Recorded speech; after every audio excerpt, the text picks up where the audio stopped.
నా పేరు నిషిత. నేను 9th క్లాస్ చదువుతున్నాను మున్సిపల్ హై స్కూల్లో. మధ్యాహ్న భోజన పథకం మార్చడం వల్ల మాకెంతో రుచికరమైన భోజనం అందుతుంది. వారానికి 5 రోజులు గుడ్డు పెడుతున్నారు. ఎంతో రుచికరంగా ఉండడం వల్ల మేమందరం ఎంతో ఇష్టంగా తినగలుగుతున్నాము. అలాగే మంచి మంచి కర్రీస్, ముఖ్యంగా సన్న బియ్యం పెట్టడం వలన మేమందరం ఎంతో రుచికరంగా ఇష్టపూర్వకంగా తినగలుగుతున్నాము. ఇన్ని మంచి సౌకర్యాలు అందించిన ప్రభుత్వానికి మా పాఠశాల తరపున ధన్యవాదాలు. My name is Amar. My school name is Municipal High School. నా స్టడీ ఇన్ 7th క్లాస్. నేను ఒకప్పుడు బాగా తినలేకపోయేవాడిని. ఇప్పుడు బాగా ఆహారం తినగలుగుతున్నాను. స్కూల్లో సన్న బియ్యం పెట్టడం వల్ల పొద్దున్నే అదిగాక రాగి జావ పెడుతున్నారు. దానివల్ల బాగా బలం వస్తుంది. ఇంటికి పోవాల్సిన అవసరం లేదు. ఇక్కడే బాగా తినగలుగుతున్నాం.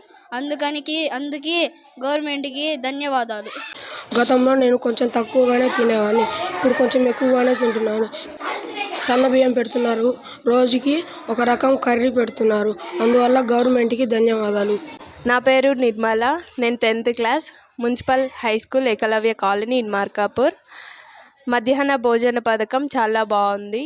వారంలో 5 రోజులు గుడ్డు ఇస్తున్నారు. 3 రోజులు ఎగ్ ఫ్రై, 2 రోజులు ఉడకబెట్టిన గుడ్డు ఇస్తున్నారు. దీనివల్ల భోజనం బాగుంది. 3 రోజులు వారంలో రాగి జావా, 3 రోజులు చిక్కీ ఇస్తున్నారు. దీనివల్ల పోషకాలు బాగా అందుతున్నాయి. ముఖ్యంగా ఇప్పుడు మధ్యాహ్న భోజన పథకంలో మంచి బియ్యంతో భోజనం పెడుతున్నారు. దీనివల్ల రుచిగా బాగుంది. కర్రీ కూడా బాగుంది. అందరం మంచిగా తింటున్నాము. ఇన్ని మంచి సౌకర్యాలు అందిస్తున్న ప్రభుత్వానికి మా పాఠశాల తరపున ధన్యవాదాలు.